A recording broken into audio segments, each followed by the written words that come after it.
Nerosit memberikan perlindungan 24 jam dari keluhan asam lambung.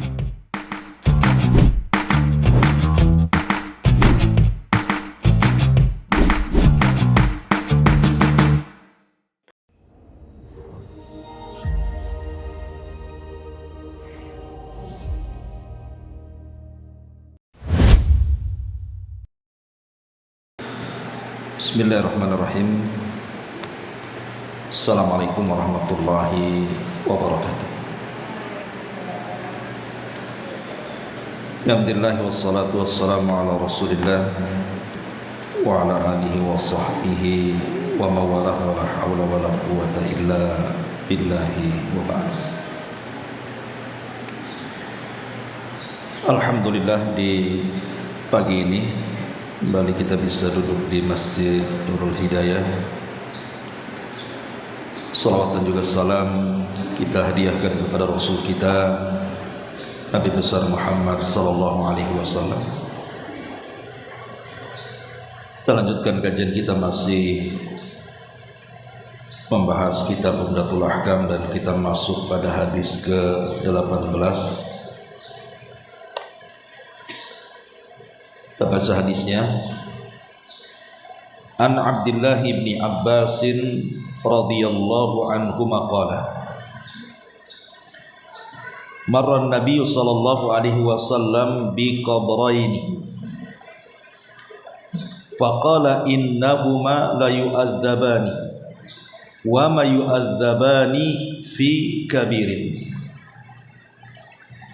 amma ahaduhuma fakana la yastatiru minal bawli wa ammal akhar fakana yamshi bin namimati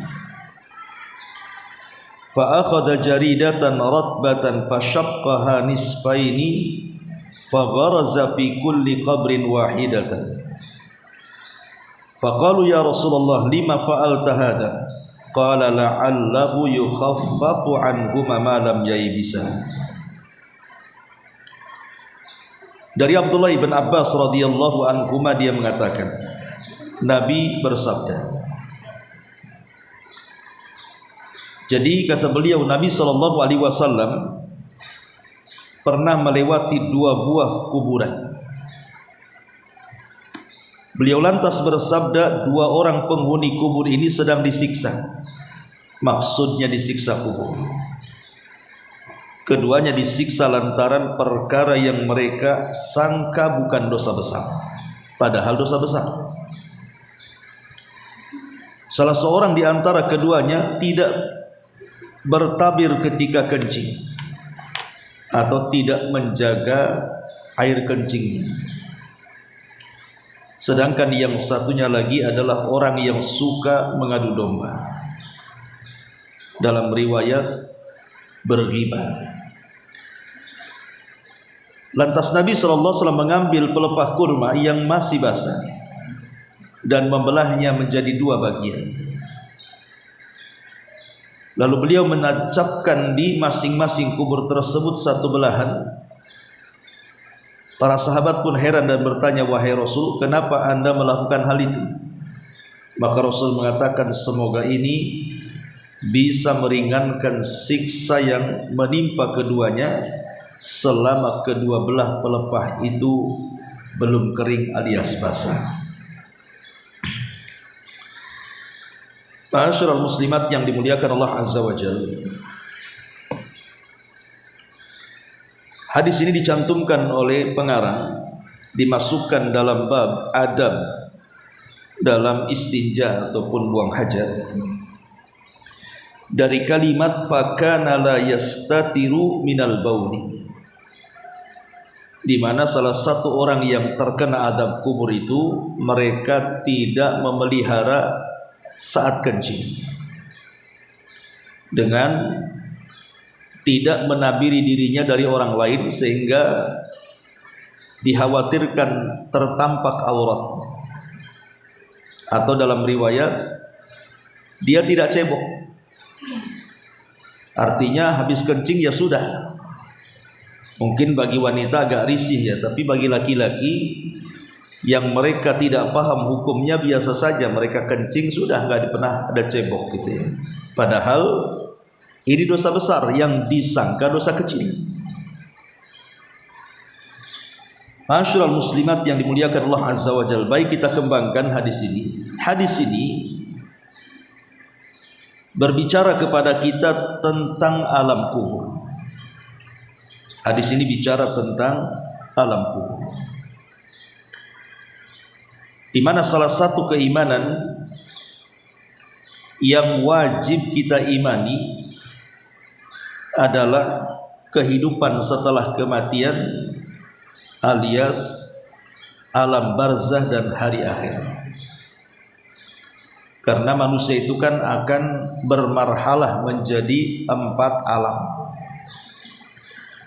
Pertama di alam rahim, kemudian setelah lahir masuk ke alam dunia, kemudian setelah meninggal masuk ke alam barzah, kemudian setelah kiamat baru masuk pada alam akhirat, alam yang mengekalkan setiap kita. Dari sini maka kita wajib beriman dengan kematian dan apa-apa yang terjadi setelah kematian. Ma'asyiral muslimat yang dimuliakan Allah Subhanahu wa taala, kalau seandainya ada pertanggungjawaban pada setiap kita setelah kematian kita, seperti dalam hadis ini, maka orang yang berakal sudah sepantasnya mengingat kematian dan mempersiapkan diri untuk kematian. Karena semua akan dihisab di hadapan Allah Subhanahu wa taala. Ma'asyiral muslimat yang dimuliakan Allah Subhanahu wa taala, lah di antara keimanan kita kepada kematian adalah beriman dengan adanya azab kubur. Apakah kemudian azab kubur itu disebabkan dosa-dosa yang disebutkan dalam hadis ini saja? Tidak. Banyak penyebab seseorang itu akan diazab oleh Allah Subhanahu wa taala dalam kuburnya. Kita urut biar senang. Pertama,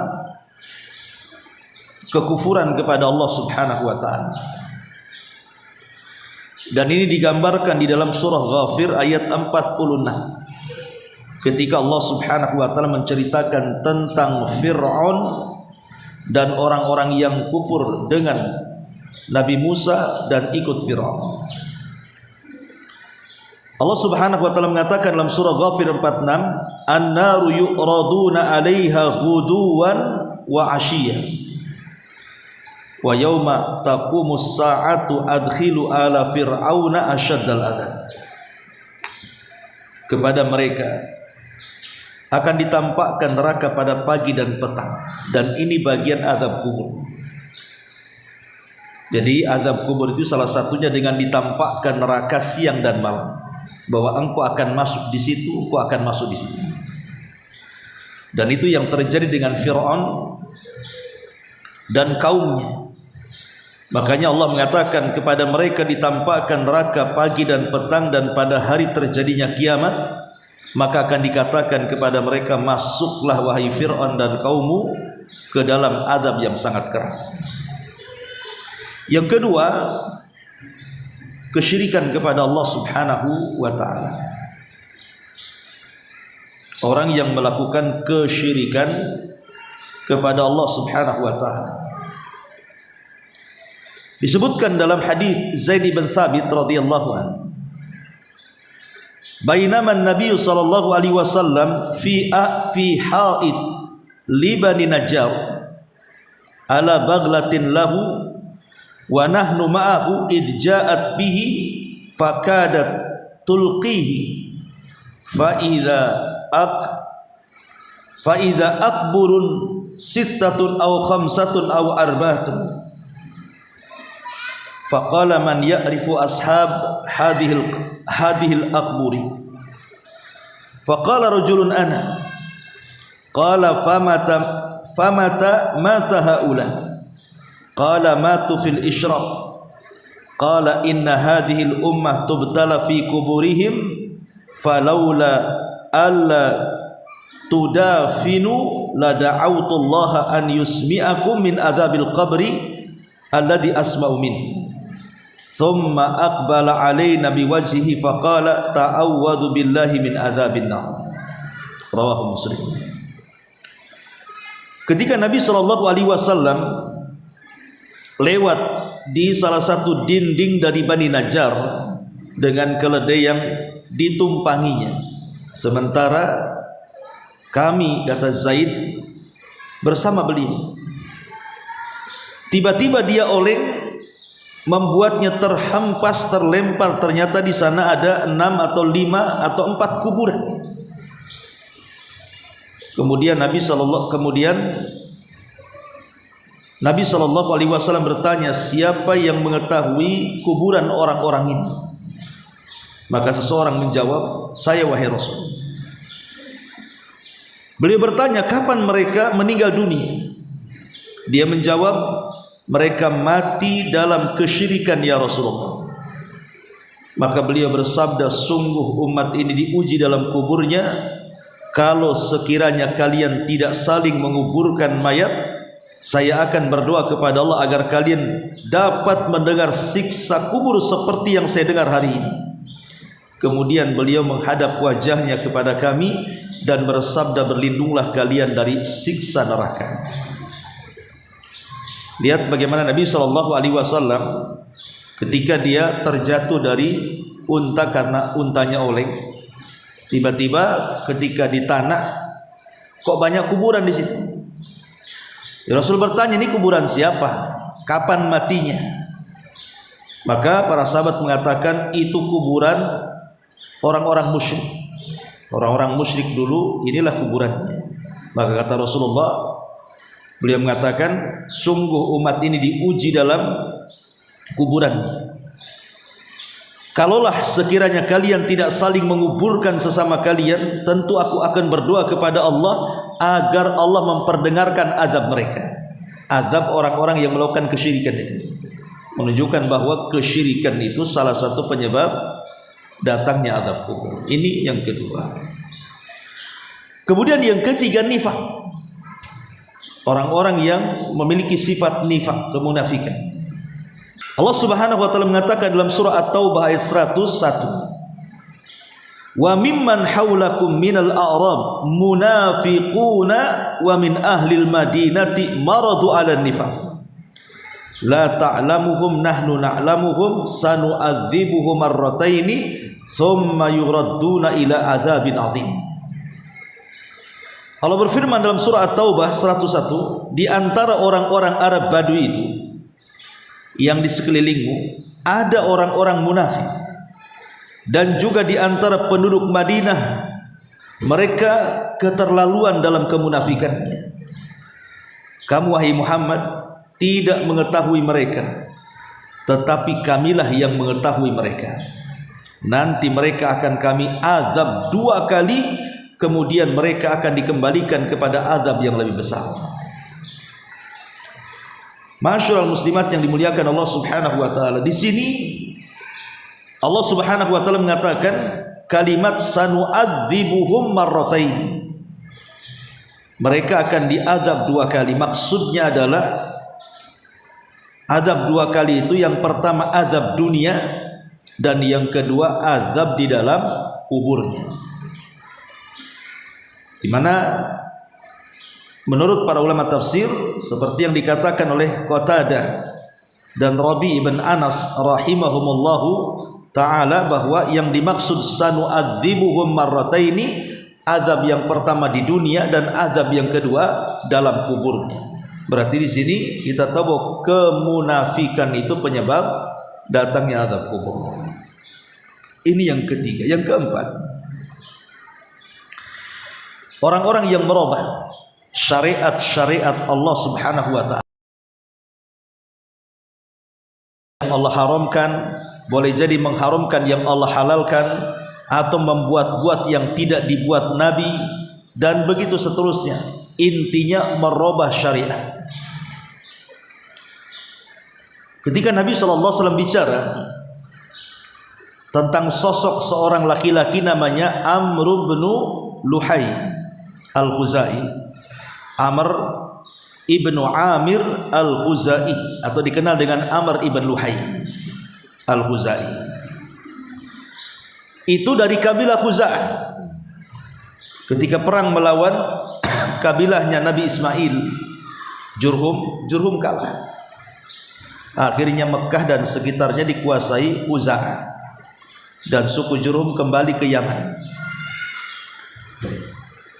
Setelah menang, suku Khuza'ah ini menguasai Arab. Nanti Khuza'ah juga tumbang karena terkalahkan oleh Quraisy. Nanti Quraisy yang berkuasa. Jadi ini sebelum Quraisy, ada kabilah Khuza'ah itu menguasai Arab. Dan sebelum Arab, suku Jurhum, suku Ismail, istri daripada Ismail alaihissalam. Jadi pemimpin Khuza'ah itu ada namanya Amr ibn Luhai. Dialah yang pertama kali membawa patung dari Syam, namanya Hubal, kemudian diletakkan di dalam Ka'bah. Itulah patung pertama yang bertengger di Arab. Siapa yang menenggerkannya? Amr ibn Luhai Al-Khuzai.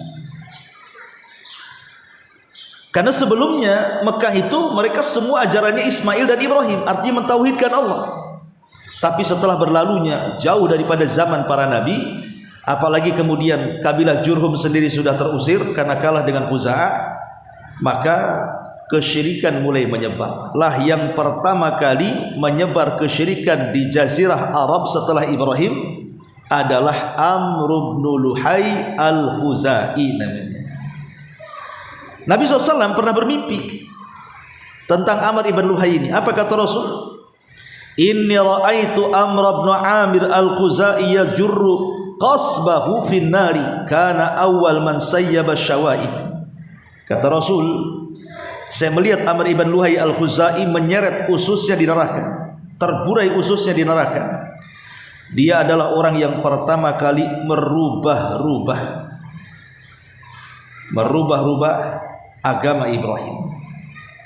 Dari sini syahidnya bahwa siapapun yang merubah agama Ibrahim maka terancam dengan azab kubur, karena Rasul melihat Amr ibn Luhai dalam kuburnya terburai ususnya dan terbakar. Maka jangan merubah-rubah syariat. Kemudian juga yang menyebabkan azab kubur adalah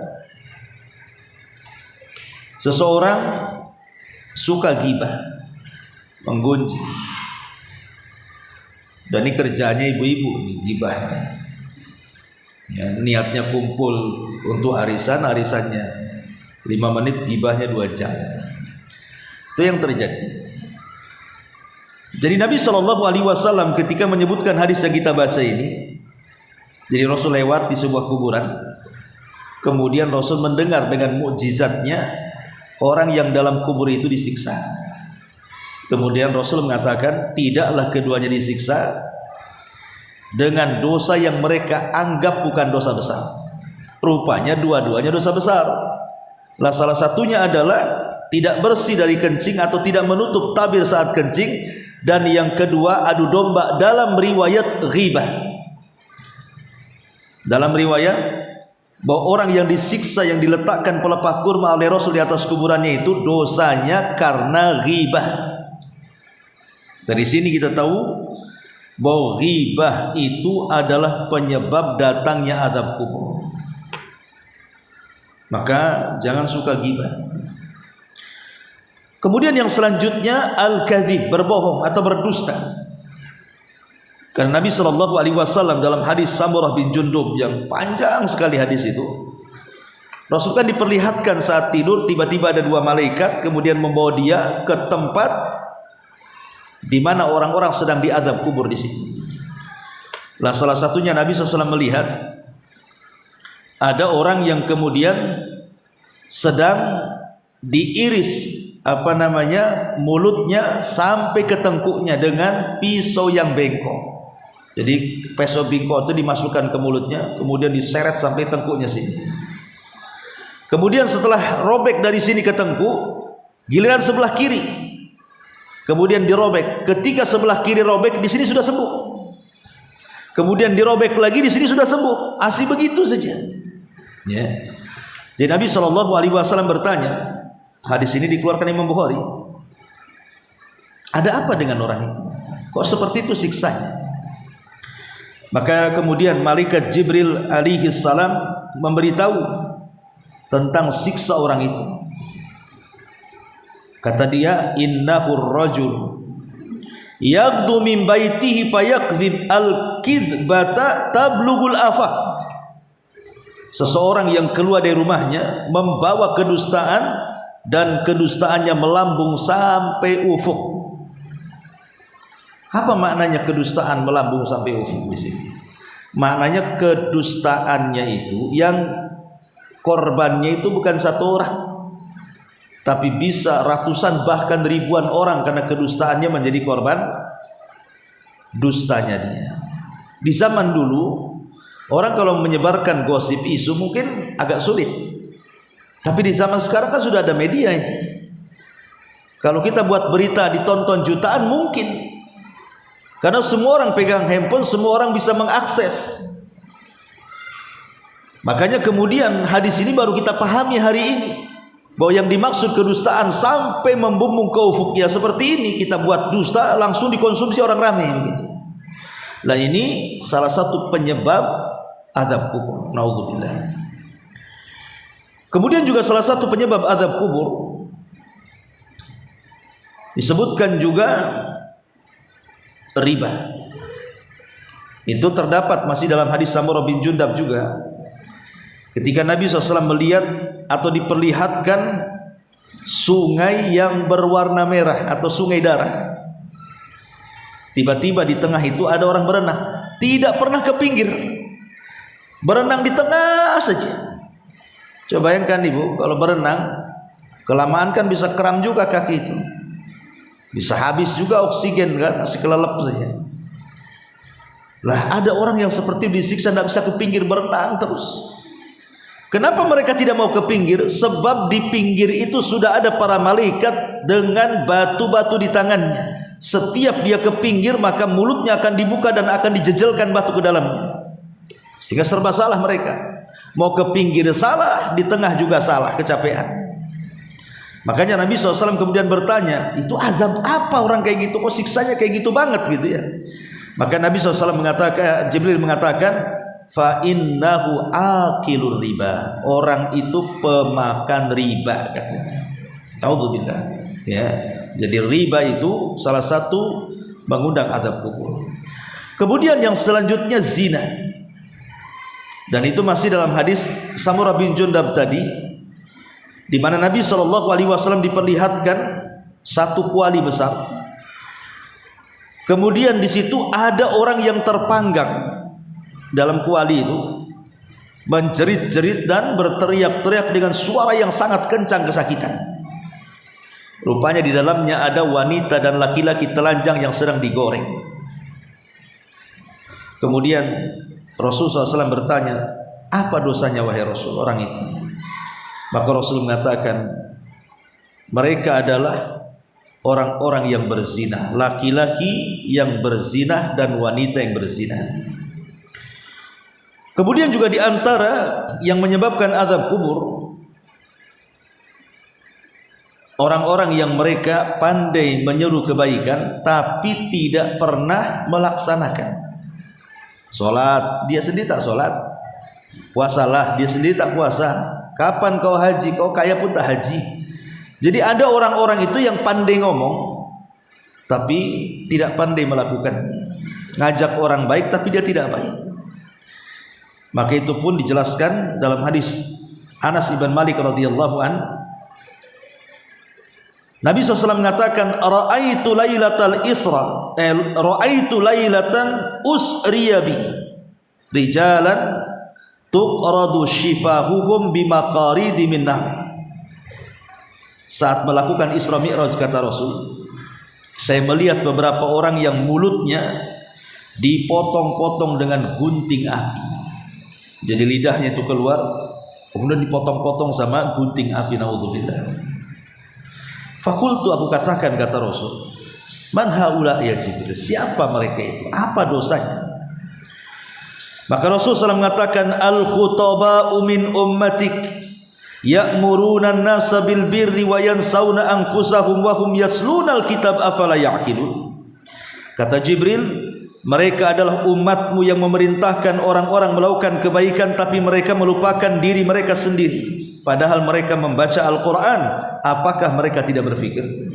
Dari sini kita tahu bahwa orang yang hanya pandai menyuruh kebaikan tapi tidak pandai melakukan, padahal dia sanggup melakukan juga, maka terancam dengan azab kubur. Kemudian selanjutnya, dengan sengaja buka puasa di bulan Ramadan di siang hari. Dia sebenarnya sahur, kemudian dia puasa paginya, siang-siang dia ambil nasi, dia makan. Bukan karena sakit, bukan karena safar, enggak, memang pengen makan aja, sengaja membatalkan. Maka yang seperti ini disebutkan dalam hadis Abu Umamah Al-Bahili radhiyallahu an, Nabi mendengar bahwa ketika dia tertidur tiba-tiba ada dua orang yang mengapit dia, kemudian dibawa ke sebuah gunung. Ketika di atas gunung, kata Nabi SAW, aku mendengar suara teriakan yang luar biasa kesakitannya, yang tidak ada yang tahu rasa sakitnya kecuali Allah. Kemudian Rasul bersabda, bertanya kepada Jibril, siapa mereka? Kemudian Jibril mengatakan, mereka adalah orang-orang yang berbuka puasa di siang bolong bulan Ramadan. Disiksa, sedang disiksa melolong suaranya. Kemudian juga al-ghulul, mencuri dan dari harta rampasan perang, atau mungkin bahasa sekarang korupsi. Ya, korupsi di pemerintahan, itu namanya al-ghulul namanya. Ghulul itu bukan hak dia diambil, tapi dia ambil, itulah disebut korupsi. Lah, orang-orang yang melakukan korupsi atau para koruptor itu, maka mereka terancam, mereka akan mendapatkan azab kubur. Kemudian juga yang selanjutnya adalah seorang laki-laki yang isbal. Seorang laki-laki yang isbal, di mana pakaiannya melebihi mata kaki. Nabi SAW mengatakan, walladhi nafsi biyadi, inna syamlata ay athawb, an-Nabi SAW akhadaha yawma khaybarin min al-maghanim lam yusibhal maqasim litashta'illa alaihi nara. Kata Nabi SAW, demi jiwaku berada di tangannya, sesungguhnya baju yang diambilnya pada perang Khaybar dari harta rampasan perang yang belum dibagikan akan terbakar oleh api neraka dan akan menyiksanya. Maksudnya menyiksanya dalam kuburnya. Ini juga termasuk sebab-sebab azab kubur. Termasuk juga azab kubur itu mereka orang-orang yang suka hutang tapi tak mau bayar, itu terancam dengan azab kubur.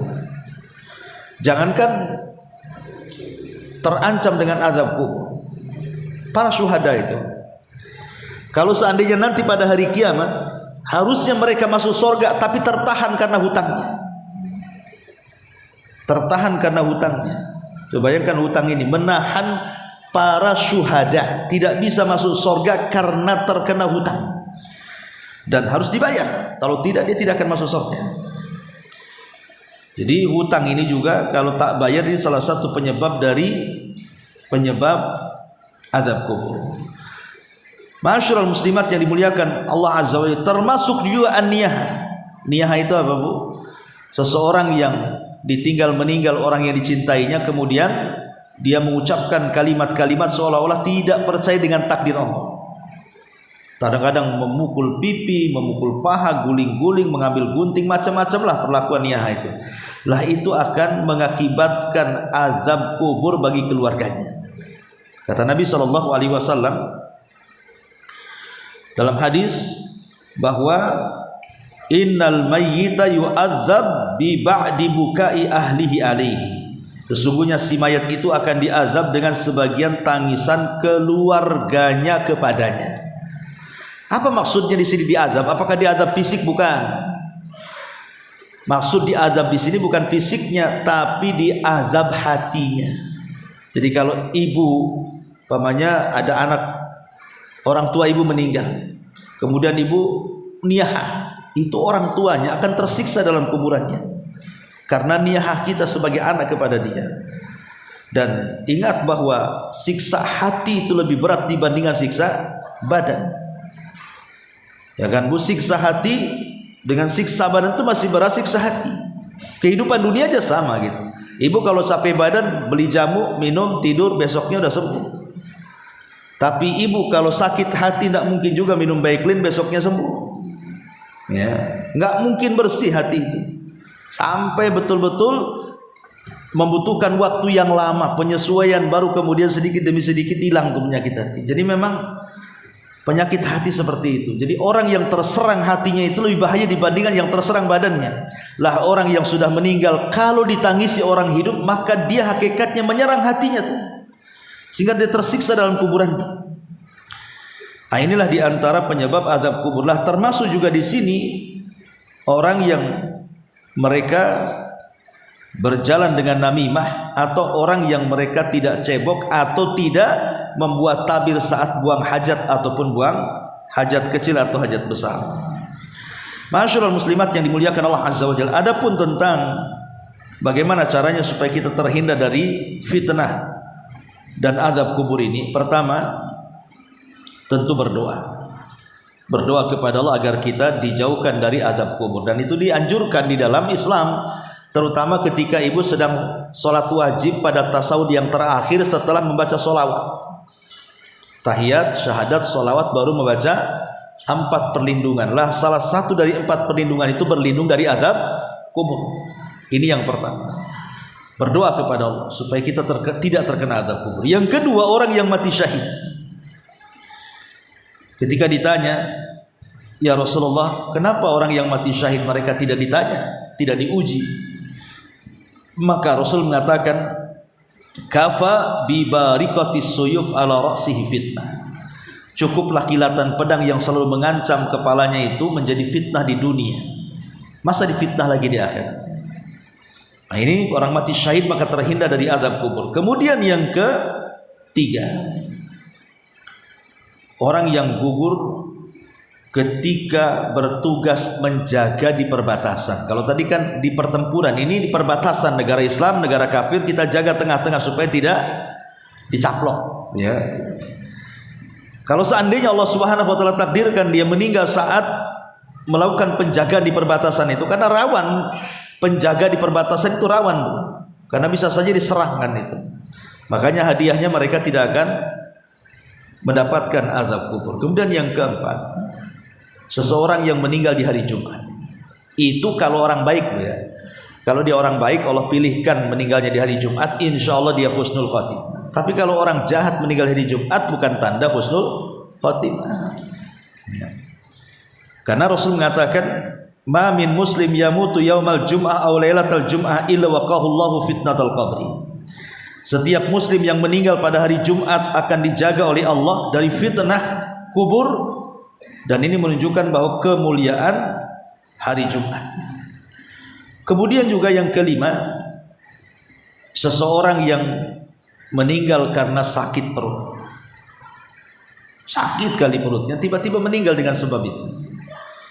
Maka Nabi SAW mengatakan bahwa orang yang sakit perut kemudian meninggal dinyatakan syahid, dan dia tidak akan terkena azab kubur. Adapun kemudian di sini Nabi Shallallahu Alaihi Wasallam meletakkan pelepah kurma, kemudian dibelah menjadi 2, kemudian diletakkan di salah satu kuburannya, kemudian dikatakan selama masih basah belum kering maka semoga menjadikan ringan azab keduanya. Ini perbuatan Nabi ini tidak bisa ditiru, Bu. Ini khususiyah Nabi. Ulama mengatakan hadis ini menceritakan tentang kekhususan Nabi. Ibu jangan tiru. Datang ke kuburan keluarga, pamannya ada 5 lah keluarga, ibu kemudian cari pohon pisang, ditebang, dibelah jadi 5, kemudian ditancap-tancapkan. Kemudian ibu katakan sebelum kering pelepah pisang ini mudah-mudahan Allah ringankan tuh azab kuburnya. Nggak bisa. Ini khususnya Nabi sekali lagi. Kenapa nggak bisa, Bu? Karena ibu tak dengar orang yang dikubur sedang disiksa. Kalau Nabi kan dengar orang ini sedang disiksa. Kalau ibu kan tak dengar orang sedang disiksa. Berarti kalau ibu tidak mendengar orang yang dikubur disiksa, kemudian mengambil pelepah kayu kemudian ditancapkan, itu sama suudzon, sama orang mati, Bu. Ibu suudzon, berburuk sangka bahwa orang mati sedang disiksa. Boleh jadi dia itu paling nikmat di kuburannya dibandingkan kita di atas kubur. Masa suudzon sama orang yang dikubur, Bu? Ya, makanya nggak bisa ini khusus ya, karena kita tidak mendengar masalahnya. Rasul mendengar. Ya. Dan kalau memang mengikuti tata cara Rasul pakai pelepah kurma, jauh kali cari kurmanya. Cari di mana pelepah kurmanya kan? Jadi itu pun kalau mengikuti sunnah Rasul pakai pelepah kurma. Tapi ada juga yang menggunakan hadis ini sebagai apa? Sebagai anjuran menanam sesuatu di atas kuburan katanya. Ini kan pelepah kurma kan bisa mati tuh. Nah, akhirnya ada orang-orang yang salah kaprah memahami hadis ini. Ya sudahlah, naruh aja pohon mangga di atas kuburan itu kan nggak mati-mati, itu basah terus tuh. Nah boleh. Ya, ini sekali lagi kekhususan Nabi Shallallahu Alaihi Wasallam dan tidak bisa ke yang lain. Wallahu a'lam. Sampai di sini di antara penyebab azab kubur. Ya silakan.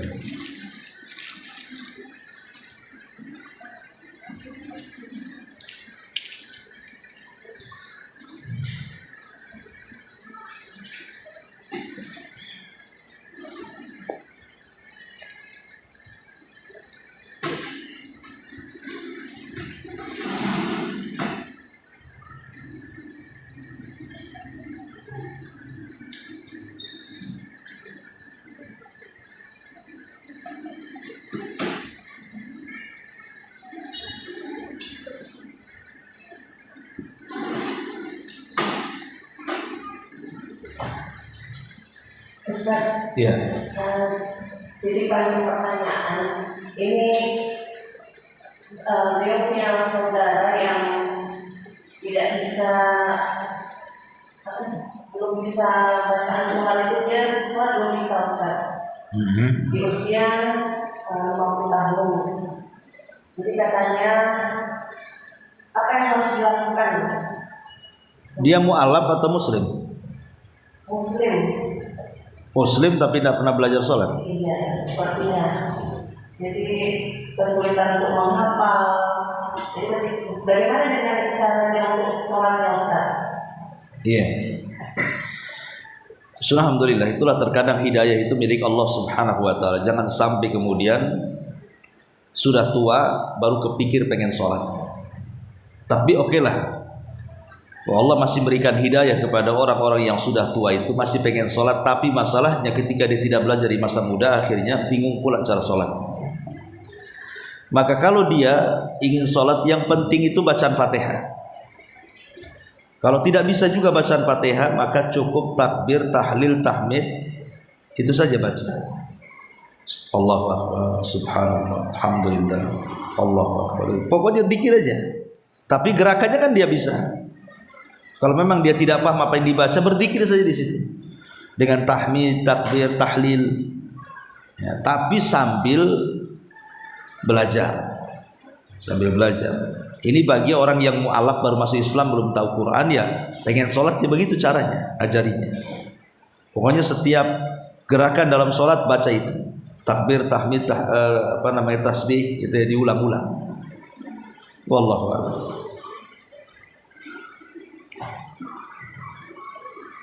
Satu lagi Ustaz. Iya.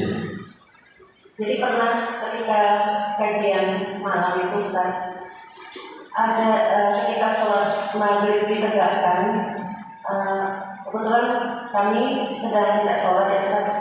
Jadi ada ibu-ibu yang orang sudah berdiri dengan safnya masing-masing, tiba-tiba datang seorang ibu-ibu sholat langsung mengambil tempat yang tidak sejajar dengan saf yang ada Ustaz. Jadi dia agak lebih maju ke depan satu langkah, sehingga dia tidak memiliki saf. Nah, akhirnya inisiatif umat yang lain, mungkin karena tidak tahu beliau atau apa, ditarik ke belakang. Apakah seperti itu disejajarkan dengan tindakan seperti itu diperbolehkan Ustaz? Ya mestinya ditarik. Kalau memang dia sedang sholat, ya kita tarik, disejajarkan. Memang begitu. Cuman kalau seandainya kemudian seseorang itu lebih bijak lagi sebelum itu dia kasih tahu, maka kasih tahu dulu lebih baik gitu kan. Kalau asal tarik dia jamaah baru, nanti dia berpikir jamaah apa nih kok sholat narik-narik. Artinya saat itu dia langsung datang terlambat, langsung sholat Ustaz. Jadi kita yang Ya biarin aja, karena tidak membatalkan sholat. Tidak. ditarik apa Ustaz? Yang maksudnya gini lah, merapatkan saf itu kan sunnah hukumnya. Dia bukan wajib, dia bukan rukun. Ya. Sehingga tidak membatalkan sholat. Sekalipun mamanya centang perenang gitu kan, rapat. Enggak, itu enggak membatalkan sholat.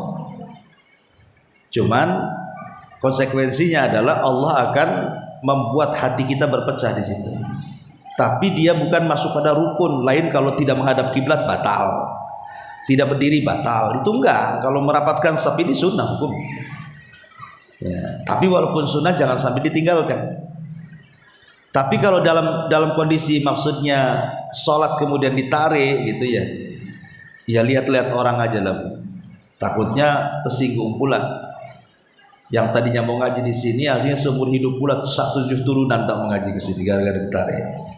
Itu satu. Ya. Yang kedua ya kalau bisa ditegur setelah sholat baik-baik. Kemudian dijelaskan bahwa salat itu harus lurus safnya atau gimana lah, pandai-pandai umahat kan. Apalagi dibujuk-bujuk diajak makan di luar, mau lah tuh. Wallahu a'lam.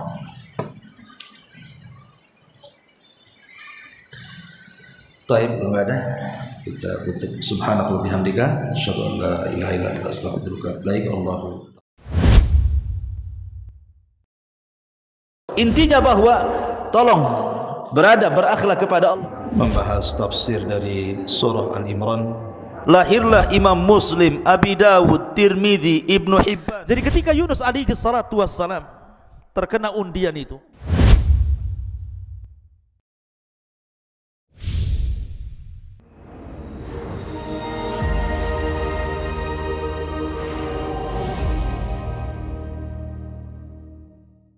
Nerosit memberikan perlindungan 24 jam dari keluhan asam lambung.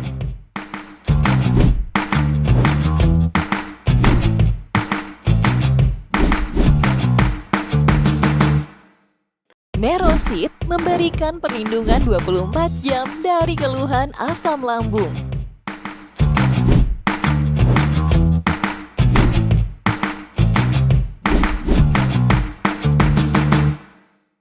Nerosit memberikan perlindungan 24 jam dari keluhan asam lambung.